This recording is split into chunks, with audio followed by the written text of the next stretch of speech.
receba as boas-vindas ao Aquarelar, o podcast da Aquarela Educação Digital.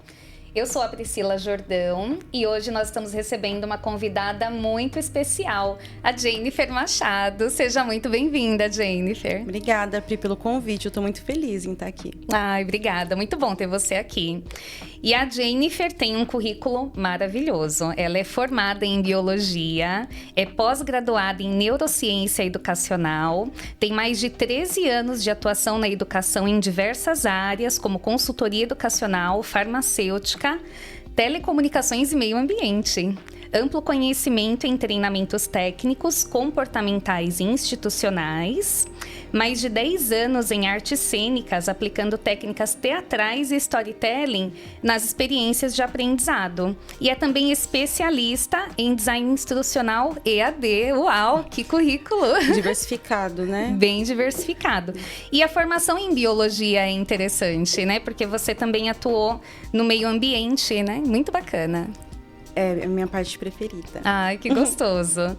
E o tema de hoje vai ser sobre design instrucional. A gente vai falar sobre o design instrucional na atuação em projetos educacionais. E muitas vezes as pessoas não conhecem essa profissão. Então a gente vai falar um pouquinho do que é, o que faz, o que vivem, o que comem. E a gente vai desmistificar um pouquinho também da atuação desse profissional, que ele já é um profissional que está atuando há muito tempo no mercado. Às vezes as pessoas não reconhecem o nome dele. É uma profissão que quando você fala, você explica, nunca ninguém vai saber o que é. Você sempre tem que ficar falando o que você faz. E às vezes a família também não entende, Isso, né? Mas que já falou umas 10 vezes, mas nunca ninguém entende. É incompreendido. Então hoje a gente vai explicar o que de fato é o design institucional, que é aqui a principal especialidade da Jennifer. E o design institucional, eu acredito que muitos já tenham tido algum contato com o trabalho desse profissional, mas não sabia que era ele que estava por trás. Então, normalmente, quando você cursa um conteúdo online, faz um curso EAD, ou até mesmo participa de um evento onde vai ter um palestrante, esse palestrante vai apresentar um material didático, ou até mesmo ele vai desenvolver e aplicar uma dinâmica. Muitas vezes, quem desenvolveu, quem está por trás de tudo aquilo que foi colocado, a linguagem, a construção, é o designer instrucional. Então, conta para nós um pouquinho, Jennifer, sobre essa experiência que você tem com design instrucional, o que de fato faz essa profissão. Conta para nós um pouquinho. Muitas coisas. O design instrucional ele é responsável por estruturar um conteúdo, um texto bruto, numa forma mais didática, mais fluida de ser compreendida pelo aluno, né? Ou seja, quem for o público-alvo. Então, você tem um texto com informação, o designer instrucional transforma aquele texto em algo palatável, algo didático. Excelente. E eu já ouvi algumas siglas. Eu vejo que o pessoal fala DI, DA. Qual que tem diferença nas siglas ou quer dizer tudo a mesma coisa? Não quer dizer tudo a mesma coisa, mas no geral, na prática, acaba sendo, né? Tá. Então, o design instrucional ele é mais focado na parte de desenho do conteúdo. Aí tem o DA, que é o designer de aprendizagem, que é mais amplo, né? Uhum. E tem o DE, que é o designer educacional, que acaba meio que tomando as mesmas funções do DI, mas ele tem uma especificidade também, que é a parte mais de ensino, de gerenciamento do ensino. Ah, é bacana. Então, na verdade, são siglas diferentes, elas são correlatas, mas cada um tem uma especificidade. Isso. Ah, perfeito. Que bacana. Mas acaba que no mercado de trabalho, né, acaba que DA, DE e DI assumindo aí as mesmas responsabilidades. Bacana. Na prática. E qual que é o papel exatamente do DI, vamos falar assim, né? Já que a gente está falando mais do designer instrucional, qual que é o papel desse profissional? Quem que contrata? Onde que ele trabalha? Que tipo de instituição que contrata o DI? Como que ele é posicionado no mercado? O DI está presente em vários tipos de instituições, Pri. Então, você pode encontrar o DI na universidade, no universo corporativo, né, numa empresa de consultoria, numa ONG, todos os lugares que trabalham com educação de alguma forma. Tá. Né? E a responsabilidade dele é tornar aquele conteúdo, aquela informação daquela instituição palatável, ensinar. Né? A ideia é com que o público-alvo ele consiga absorver uma informação. E aí, cada empresa tem o seu objetivo. Então, esse conteúdo chega para o DI, ele faz um levantamento, uma análise daquela informação, ele estuda aquela informação, ele entende quem é o público que precisa aprender, o que ele precisa aprender, qual o objetivo, o que precisa ser mensurado, para daí ele criar um plano, né, uma solução educacional ou uma trilha de aprendizagem pensando nesse objetivo. E é aí que começa o desenvolvimento de conteúdo, né? Uma vez que ele tem aquele conteúdo em mãos, ele consegue planejar e desenvolver uma trilha de aprendizagem para aquele público. Como que eu vou distribuir aquelas informações de uma forma fluida, né? Para que aquela pessoa, aquele público aluno, possa absorver aquele conteúdo. E, por fim, depois, é lógico que ele não faz isso sozinho, né? Tem toda uma equipe por trás disso. Mas a parte dele é mais a parte textual, de roteirizar essa didática e avaliar também, né? E ajustar e avaliar essa aula, esse curso. E, assim, lembrando que é focado no EAD, né? Não que ele não possa desenvolver presencial ou misto, né? Mas, normalmente, o DI ele atua muito com educação à distância. Bacana. Bom, então agora eu fiquei curiosa, porque assim, eu acho que também vai ser a curiosidade de muitos. Você falou que o DI faz toda essa construção, mas não seria o professor que faz? Não existe um professor por trás, assim, de tudo? Porque, por exemplo, eu vou cursar uma faculdade à distância, vou pegar esse exemplo. Não é o professor que produz o curso que eu vou fazer? Depende. Muitas vezes o professor ele assume o papel do conteudista, né? Ele é a pessoa que detém a informação, né? Então, qual que é o curso que você está fazendo? Eu preciso de um professor que tenha conhecimento, um especialista naquele assunto, e ele vai desenvolver o conteúdo que aquela pessoa, aquele público precisa saber. Mas aí entra o DI para transformar aquilo novamente num conteúdo palatável, didático, de fácil compreensão. Entendi. Então, na verdade, o DI ele vai receber esse conteúdo do professor e aí ele vai entender, de repente, qual é o formato, a divisão, a linguagem. É nesse sentido? Perfeito, isso mesmo. Qual que é a linguagem para o público, que divisão vai ser feita, que tipo de profissional também que ele vai precisar para compor aquele material, vai precisar no sentido de desenvolver, que o DI ele tem a parte de texto, mas eu vou precisar de uma animação, vou precisar de um vídeo, eu vou precisar de um podcast, enfim, de outros profissionais para adequar aquele conteúdo. Esse desenho, esse planejamento é feito pelo DI.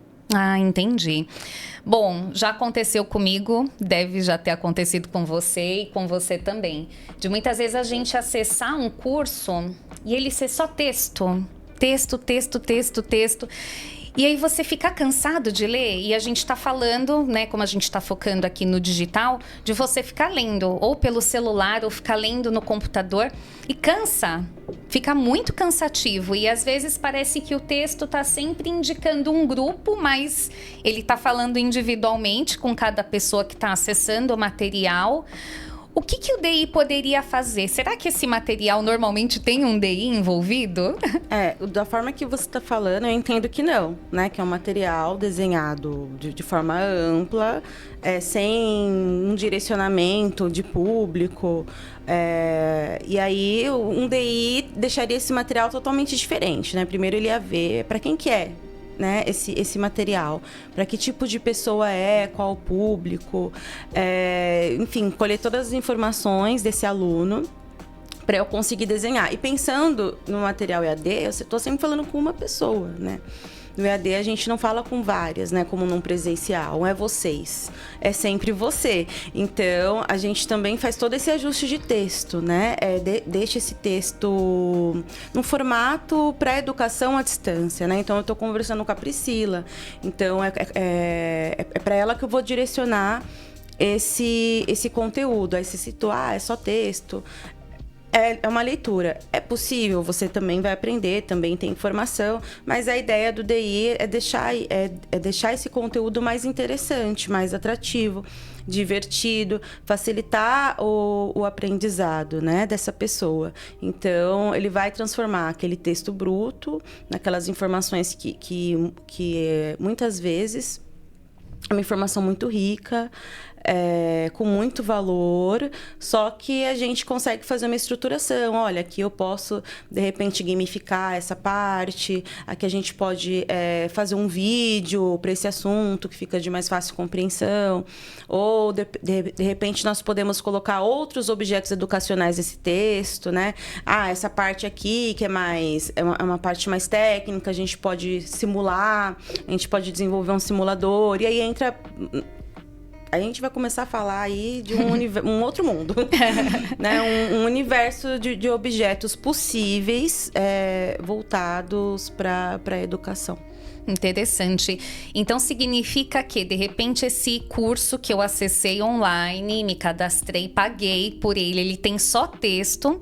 Então, muito provavelmente, ele não passou por toda essa etapa, todo esse estudo do design instrucional. E aí foi colocado só o conteúdo. Muito provavelmente, só o conteudista atuou? Isso quer dizer, provavelmente só o conteudista, só o especialista no assunto preparou aquele texto. Aí, sem design, você não tem todo esse engajamento, né, no aprendizado.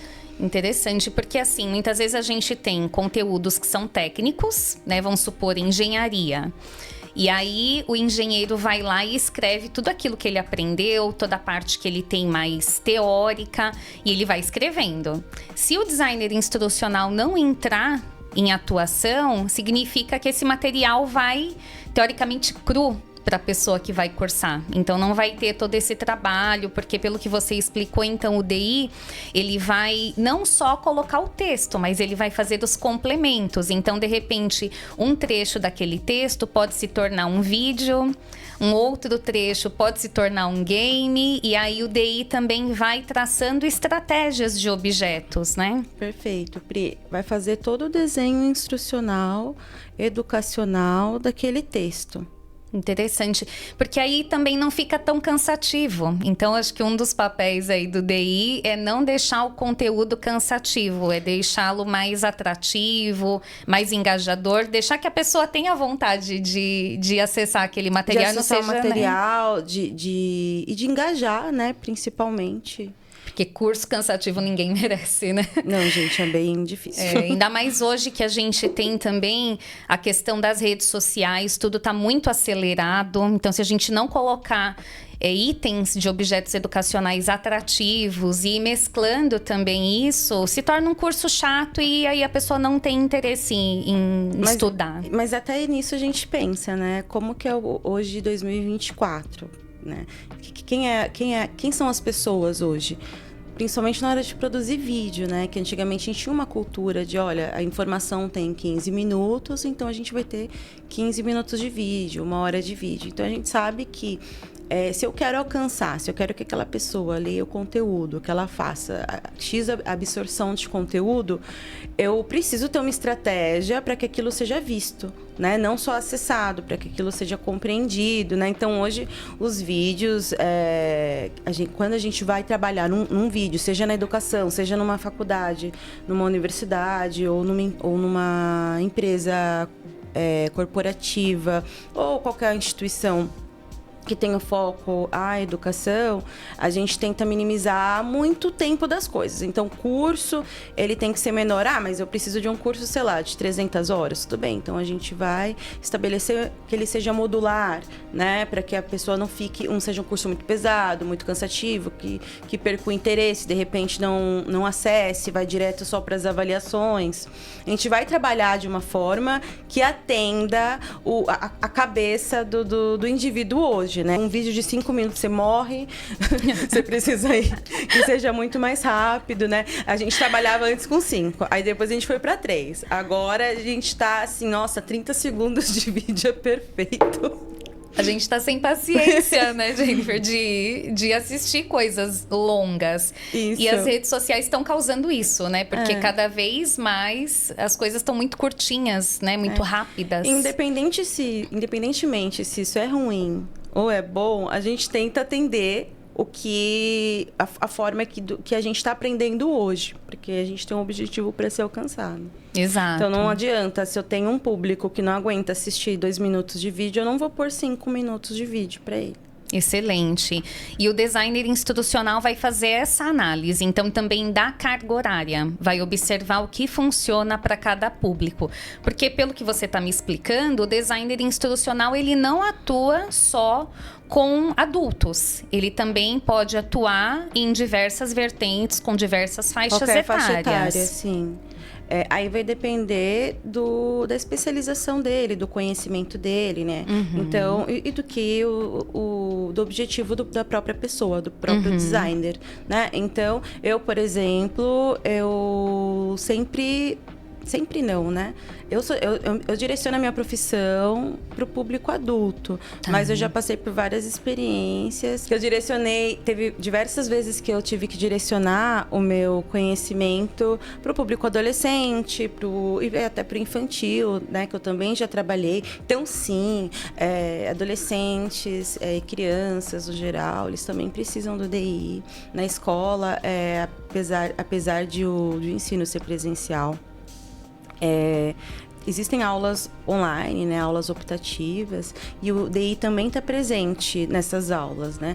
Então, eu já trabalhei, por exemplo, com o ensino médio, com o ensino fundamental, fazendo conteúdo de biologia, e todo esse trabalho que a gente está conversando, né? Mas aí vai depender do direcionamento do profissional.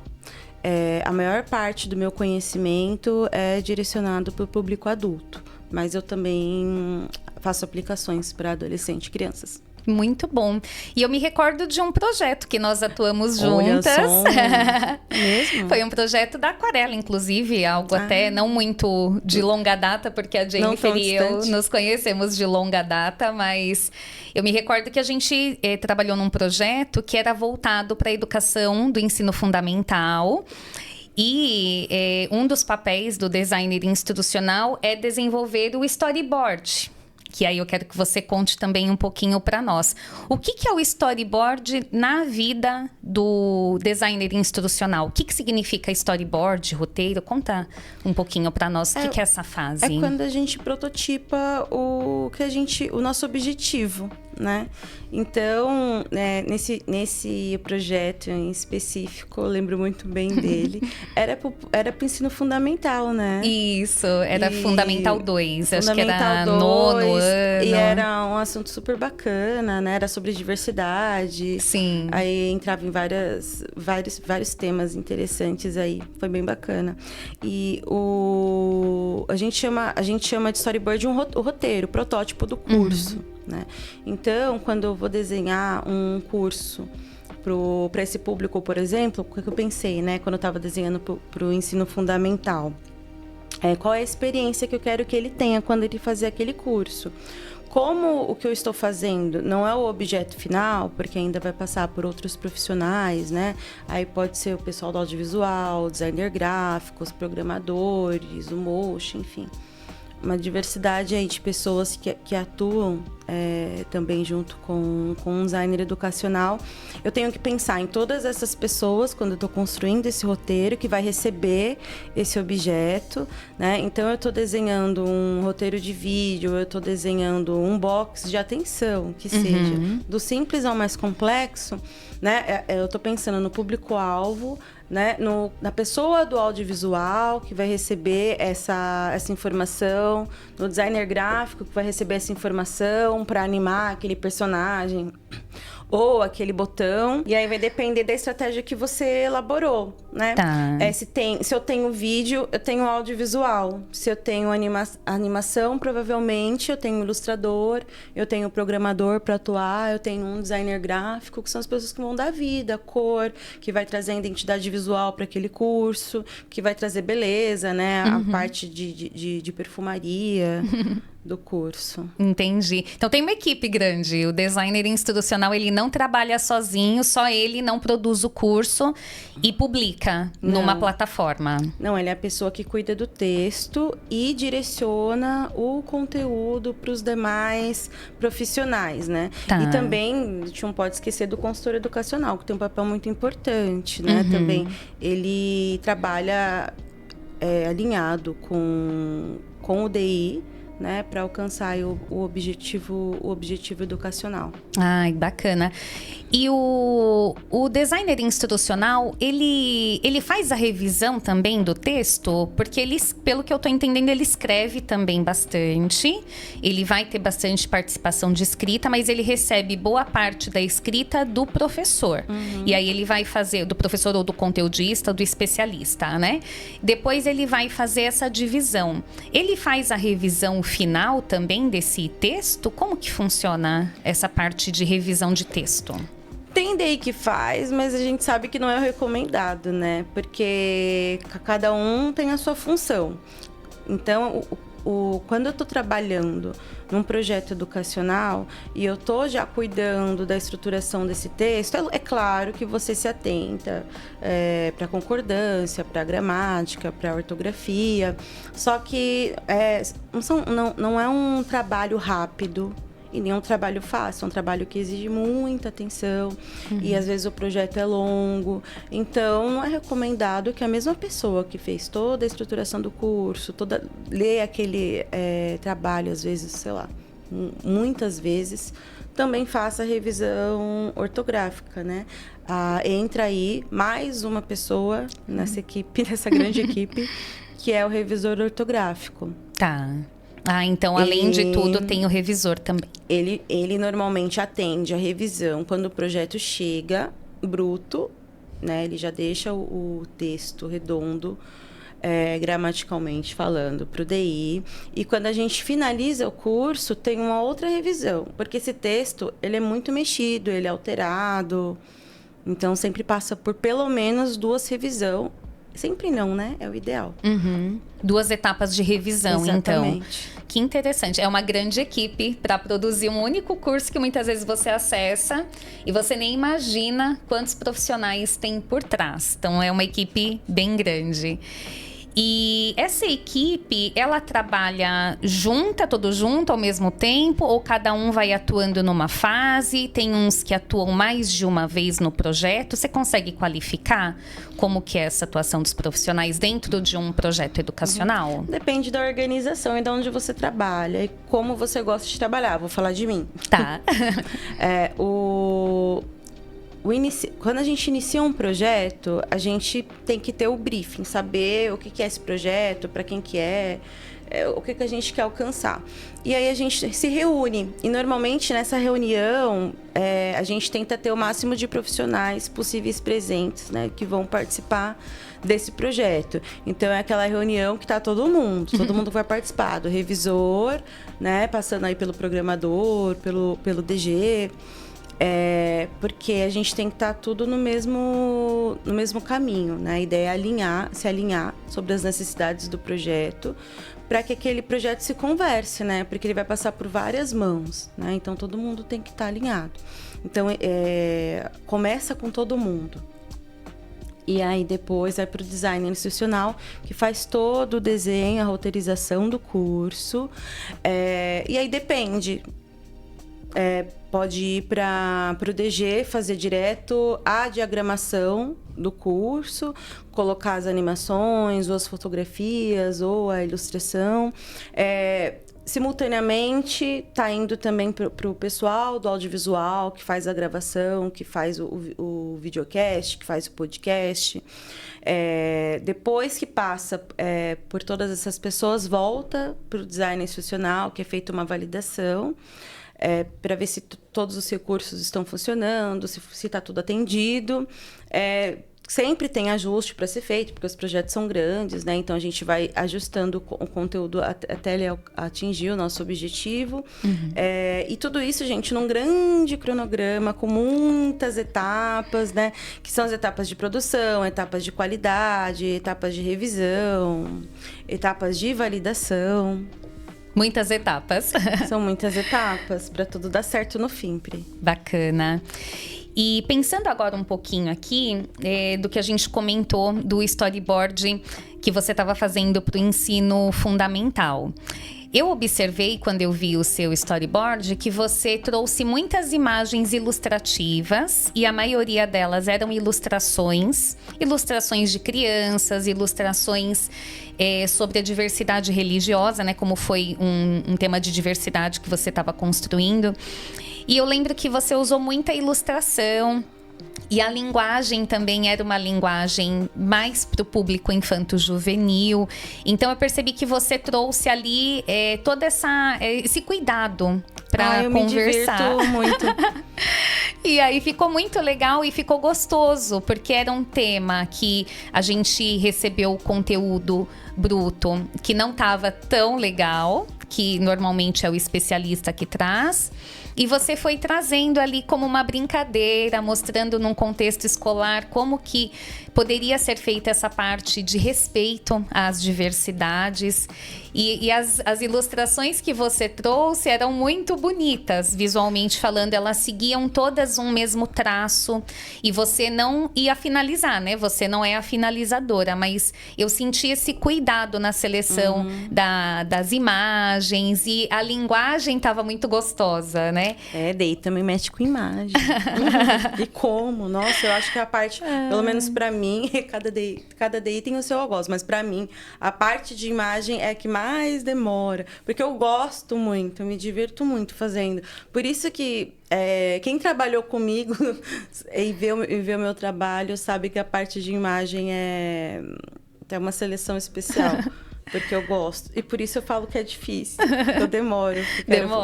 Eu quero encontrar a imagem. Eu sou muito lúdica.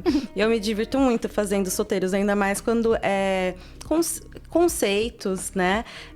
Ou primeiros conceitos, que nem esse curso que você citou, que falava de diversidade religiosa e outras diversidades que agora eu não me lembro. Então, é aquela informação, comecinho, né? Aquela informação, como tudo começou. Eu adoro, eu me divirto. Porque além de eu me interessar pelo assunto e exercitar o meu conhecimento, tem essa parte de você poder trabalhar bastante o lúdico, porque é com crianças. Então, você pode brincar bastante com isso, que para adultos já é diferente, né? Dependendo do público, é um curso mais sério. E nesse projeto eu me diverti muito fazendo, principalmente com as ilustrações, que tem muita coisa legal disponível para o assunto de diversidade e diversidade religiosa.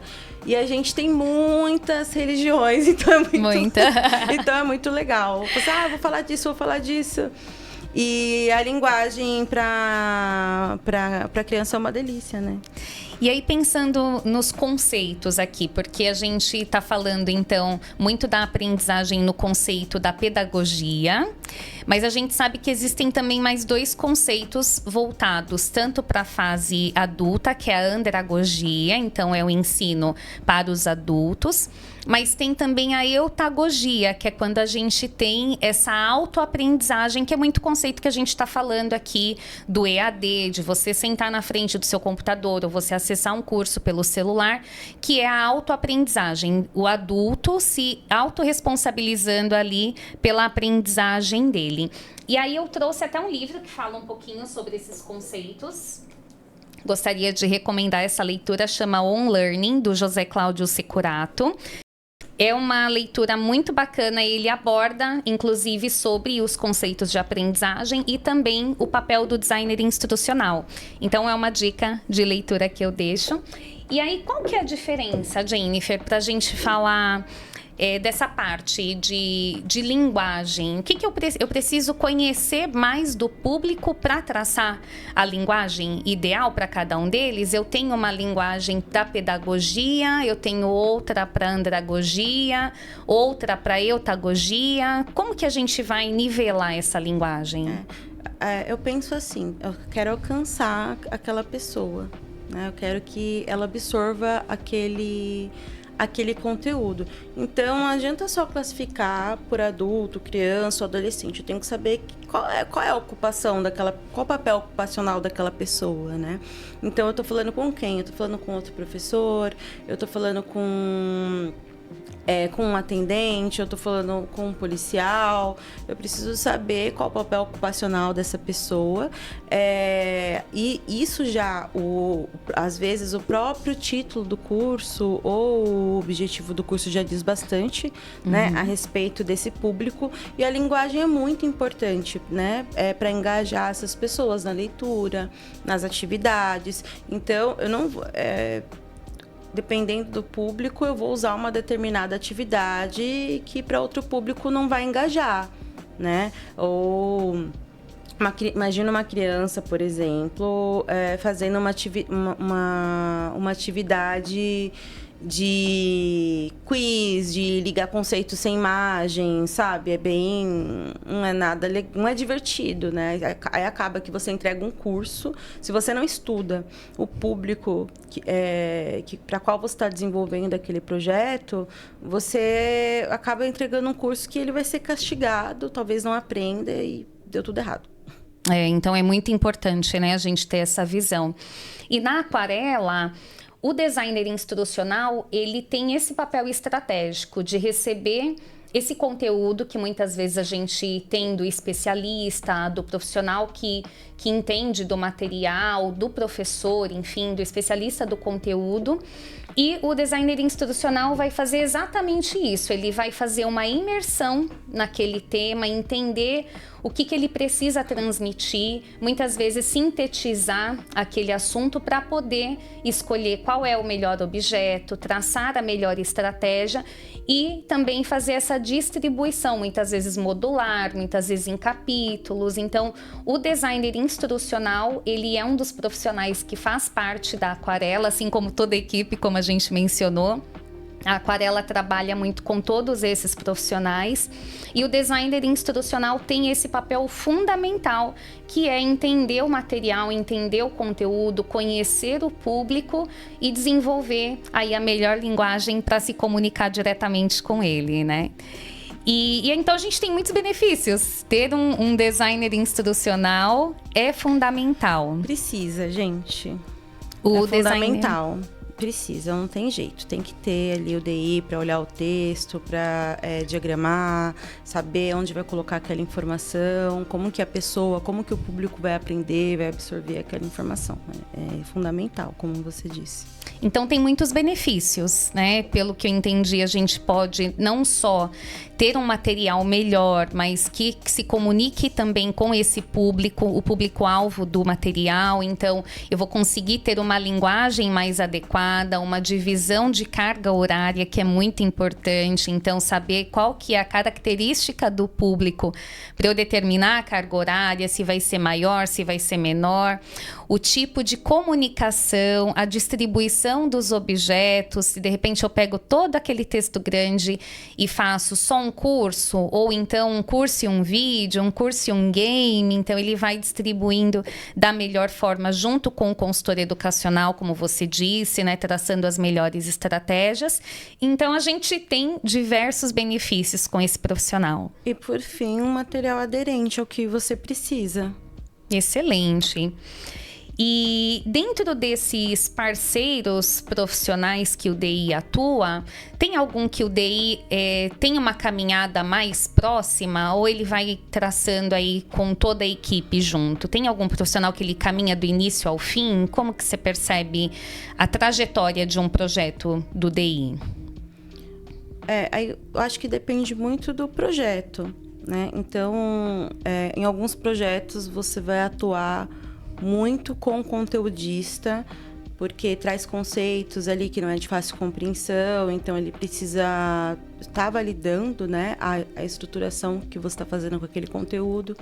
Em outros projetos, você vai caminhar muito forte com um designer gráfico, na montagem desse conteúdo, né, na distribuição de fotografia, de ilustração e com programador. Eu acredito, de forma geral, que a gente caminha junto com a maior parte dos profissionais necessários para o desenvolvimento desse curso, né? E aí, dependendo do projeto, você vai estar mais próximo de um ou outro. Mas, na minha experiência, não tem alguém que eu fale, olha, essa aqui é a pessoa que eu tô mais junto. Depende muito do projeto. Legal. E para se tornar um DI, tem uma receitinha, tem um curso, tem uma formação? O que o DI precisa ter? Ele é formado em quê? Como que ele começa, se ele quer ingressar hoje? Eu acho que primeiro você tem que gostar muito do tema educação, muito de educar. Você tem que gostar muito de distribuir conhecimento. Eu acho que você tem que ter flexibilidade em relação ao público, né?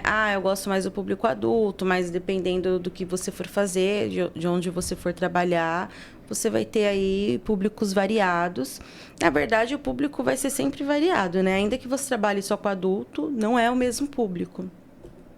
Então, acho que primeiro tem que gostar de educação. E buscar conhecimento, né? Hoje a gente tem no mercado disponível muita informação, tanto na internet quanto em livros. Temos uma formação... Não é formação, eu ia falar. A gente tem educação formal para quem quer se especializar em DI, né? Uhum. Pós-graduação, workshop, cursos. Você tem que... Eu acho que é por aí. Acho que você tem que gostar de educação, procurar buscar conhecimento. Esse conhecimento é importante que ele seja um conhecimento formal. Mas eu não comecei na educação assim, né? Você sabe, eu fui tendo experiência e aí eu fui me profissionalizando no caminho.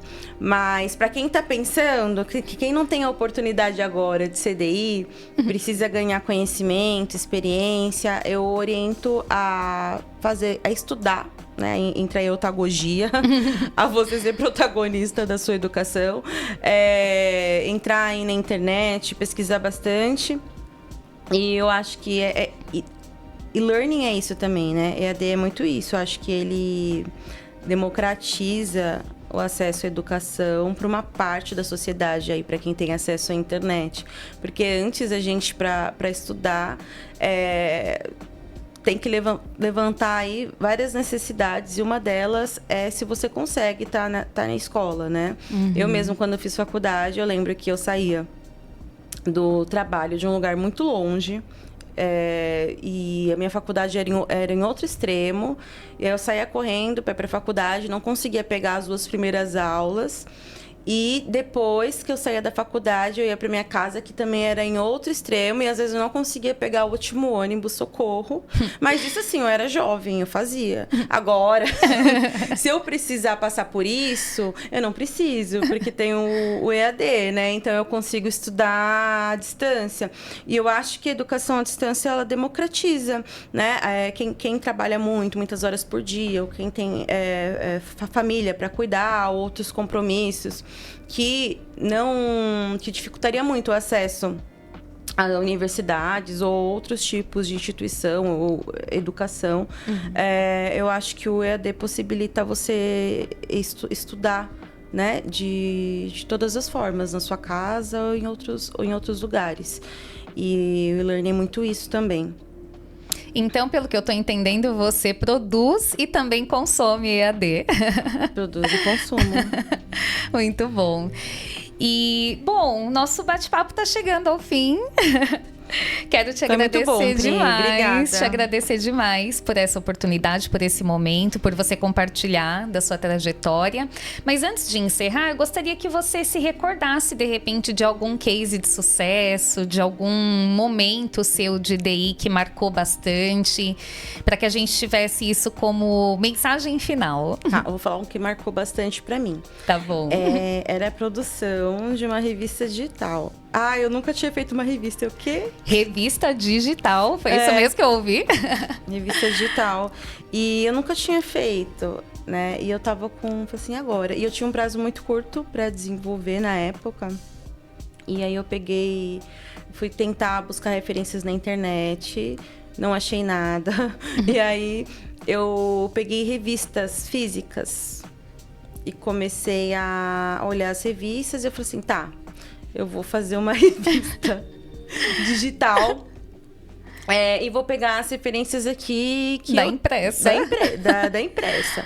Só que separando, né? A gente sabe que o impresso, o material impresso, seja revista, livro, é totalmente diferente de um material EAD, né? O material impresso, você vê ali, sei lá, texto, é tudo justificado.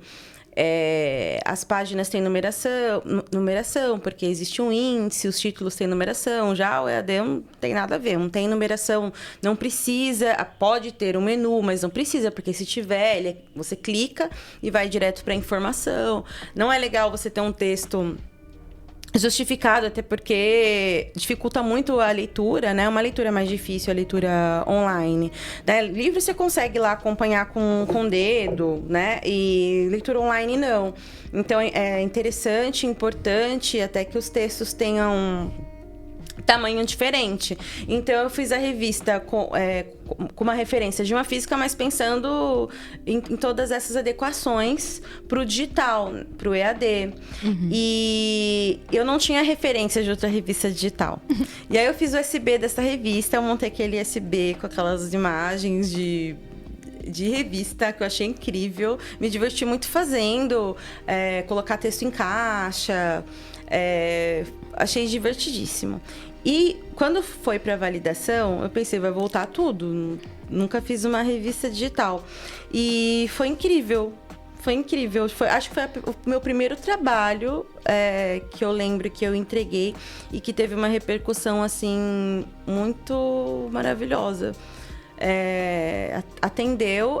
Eu lembro que o tema era sobre fofoca, fuxico. Imagina, né? Imagens ótimas. Que gostoso. E eu me diverti fazendo. E eu fiz a conteudista desse conteúdo também, né? Então, eu fiz o conteúdo, fiz um material que eu nunca tinha feito, que era um desafio pra mim, num prazo curto. E no final, apesar de todas essas dificuldades, para mim foi muito gratificante, porque é legal a gente ver que é capaz com o nosso conhecimento, né? Às vezes a gente acha que, eu nunca fiz isso, eu não sei. Mas você sabe, sim, porque você tem já experiência dentro desse tema, né? Eu era uma designer institucional, na época eu estava atuando como designer institucional, tinha conhecimento sobre EAD, sobre educação EAD, e isso foi suficiente para eu fazer um USB de revista digital, que ficou muito bonito. Que pena que eu não tenho aqui pra te ver. Acho que foi o melhor trabalho. Carrego que nem troféu. Que gostoso. Que história linda, Jennifer. Adorei. E o interessante, você falando de revista digital, eu acho que o papel do DI aí é muito também de transformar a linguagem, porque a revista, ela tem a estrutura de matérias jornalísticas. E você falou que o tema era fofoca, né? Então deve ter sido muito gostoso. Foi. São matérias jornalísticas, né, em formato de fofoca, né? E você foi adequando. E na época eu trabalhei com profissionais incríveis também, o DG que pegou. Nossa, eles arrasaram demais. Ficou assim, nossa, a pessoa que faz revista digital, tá ali. Então, para fazer uma revista digital, você se inspirou numa revista impressa. Exatamente, só fazendo as adaptações necessárias, pensando que quem vai ler não vai folhear, vai clicar. Uhum. E hoje muitos catálogos de vendas, de produtos, eles são nesse formato de revista digital. Hoje está mais popular. tá mais É acessível. um recurso muito utilizado. Nossa, e é ótimo. Eu gosto muito, principalmente porque foi o meu primeiro trabalho foi muito legal. Ai, que história linda, parabéns. Obrigada. E a gente vai se despedindo, então. Obrigada novamente por estar aqui. Obrigada a você, Pri. Ai, que bom. Adorei. Foi muito bom. Apesar da timidez.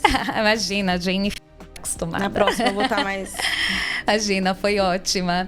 E nós estamos aqui no SampaCast, que é um espaço aberto para que você possa produzir os seus conteúdos, seu podcast, gravar.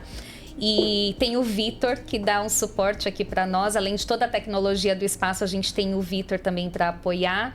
Pode procurar na internet, sempre tem um SampaCast próximo de você. E para o próximo tema, eu vou também trazer aqui um convidado, então fiquem atentos aos próximos convites. E este foi o nosso Aquarelar.